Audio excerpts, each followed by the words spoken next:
तो एक बहुत ही चौंकाने वाली खबर आई है। अमेरिका और ईरान के बीच जो तनाव एकदम चरम पर था, वो अचानक एक नए मोड़ पर आ गया है।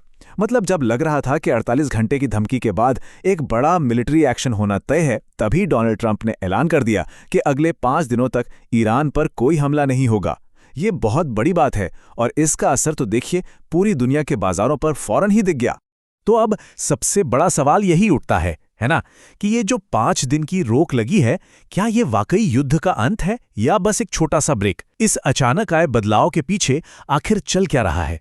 चलिए इसी पूरे मामले को थोड़ा और गहराई से समझते हैं।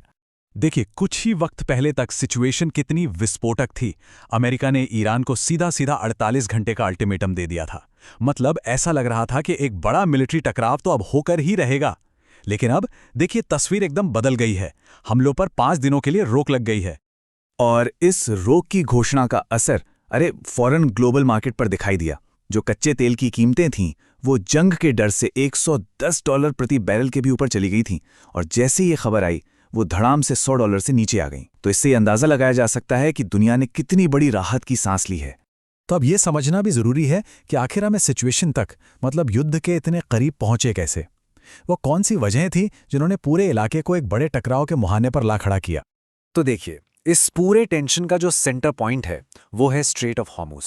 ये समझिए दुनिया के सबसे जरूरी और बिजी समुद्री रास्तों में से एक है। दुनिया का एक बहुत बड़ा हिस्सा तेल और गैस का जो व्यापार करता है वो यहीं से होता है, और इसी स्ट्रेटेजिक रास्ते को लेकर सारा विवाद खड़ा हुआ है। और यहाँ चीजें बहुत तेजी से आगे बढ़ी। सबसे पहले ईरान ने धमकी दी कि वो स्ट्रेट ऑफ हॉर्मुज से गुजरने वाले हर जहाज से $25 मिलियन का टोल लेगा। अच्छा, इसके जवाब में अमेरिका ने 48 घंटे का अल्टीमेटम थमा दिया। और फिर ईरान ने भी पलटवार किया। उसने धमकी दी कि अगर उस पर हमला हुआ तो वो पूरे इलाके के एनर्जी ठिकानों को निशाना बनाएगा। लेकिन कहानी यहीं खत्म नहीं होती। अब मामला और भी दिलचस्प हो जाता है। ये जो 5 दिन की रोक लगी है, इस पर अमेरिका और ईरान दोनों की कहानियां बिल्कुल अलग अलग हैं। दोनों ही इसका क्रेडिट खुद को दे रहे हैं, जिससे पूरी सिचुएशन और भी कंफ्यूजिंग हो गई है। एक तरफ तो अमेरिका है।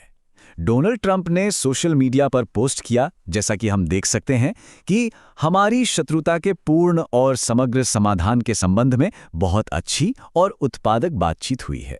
मतलब वो इसे एक डिप्लोमेटिक कामयाबी की तरह दिखा रहे हैं। लेकिन मजे की बात यह है कि ईरान ने ऐसी किसी भी बातचीत से साफ इनकार कर दिया है। और वहीं दूसरी तरफ ईरान का नैरेटिव देखिए। उनका कहना है कि ये अमेरिका का पीछे हटना है, कोई डिप्लोमेसी नहीं। जैसा कि ईरानी दूतावास ने कहा, ईरान की दृढ़ चेतावनी के बाद ट्रंप का पीछे हटना। उनका दावा सीधा है कि जब ईरान ने मजबूती से जवाब देने की चेतावनी दी तो ट्रंप प्रेशर में आ गए और उन्हें यह हमला टालना पड़ा। अब जो एक्सपर्ट्स हैं वो इसे कोएसिव डिप्लोमेसी का एक क्लासिक केस मान रहे हैं। इसका मतलब क्या है? सीधा सा मतलब है, एक तरफ तो अमेरिका हमले की धमकी देकर प्रेशर बना रहा था और दूसरी तरफ बातचीत का दरवाजा भी खुला छोड़ रहा था, ताकि सामने वाले को अपनी शर्तों पर बातचीत के लिए मजबूर किया जा सके। अब आते हैं भारत पर। सवाल यह है कि इस पूरे संकट में भारत के लिए क्या दांव पर लगा है। ये लड़ाई भले ही हजारों मील दूर हो रही हो, लेकिन इसका सीधा और बहुत गहरा असर हम पर पड़ता है। चलिए देखते हैं कैसे। तो सबसे पहले और सबसे बड़ी चिंता है वहां रहने वाले भारतीयों की।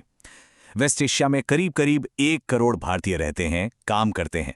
तो अगर किसी भी तरह का मिलिट्री एक्शन होता है तो उनकी सुरक्षा सबसे बड़ा और सबसे पहला सवाल बन जाता है। और इस संकट की गंभीरता का अंदाजा आप इसी बात से लगाइए कि जैसे जैसे टेंशन बढ़ी, हाल के कुछ हफ्तों में ही लगभग 4.25 लाख भारतीय वेस्ट एशिया से वापस आ चुके हैं। सरकार लगातार कोशिश कर रही है कि अपने नागरिकों को सुरक्षित निकाल सके। इसके अलावा एक और बहुत बड़ी चीज है, वो है हमारी energy security. Straight of Hormuz से हमारा बहुत सारा कच्चा तेल और गैस आता है। खासतौर पर हमारे घरों में जो एलपीजी सिलेंडर आता है, उसका 60% हिस्सा इसी रास्ते से होकर आता है। तो अगर यहाँ कोई भी रुकावट हुई तो इसका सीधा असर भारत में फ्यूल की सप्लाई पर पड़ेगा और महंगाई की बढ़ सकती है। इस पूरे संकट पर भारत का जो रुख रहा है वो बिल्कुल साफ और बैलेंस्ड रहा है। जैसा कि प्रधानमंत्री मोदी ने संसद में भी बताया, भारत ने शुरू से ही तनाव कम करने की अपील की है। वेस्ट एशिया के सभी बड़े नेताओं से बातचीत की है और हमारा फोकस 2 मुख्य बातों पर रहा है। एक तो अपने नागरिकों की सुरक्षा और दूसरा देश में पेट्रोल डीजल की सप्लाई को बनाए रखना। तो अब आते हैं सबसे अहम सवाल पर, इन 5 दिनों के बाद क्या होगा? जब ये टेम्पररी रोक खत्म होगी तो आगे के लिए 3 रास्ते नजर आते हैं और हर रास्ते का अंजाम बिल्कुल अलग होगा। पहला रास्ता है डिप्लोमैटिक कामयाबी का, मतलब बातचीत सफल हो जाए, पाबंदियों में ढील मिले और इलाके में शांति लौट आए। दूसरा रास्ता, जो सबसे खतरनाक है, वो है लड़ाई का फिर से शुरू होना। अगर बातचीत फेल हो गई तो ये एक बड़े रीजनल वॉर में बदल सकता है। और तीसरा रास्ता है एक लंबे गतिरोध का, मतलब न पूरी तरह से जंग न पूरी तरह से शांति, बस टेंशन और छोटी मोटी झड़पें चलती रहेंगी। तो आखिर में सवाल यही है, ये जो 5 दिन की रोक है, ये वाकई शांति की तरफ एक कदम है या फिर ये किसी बड़े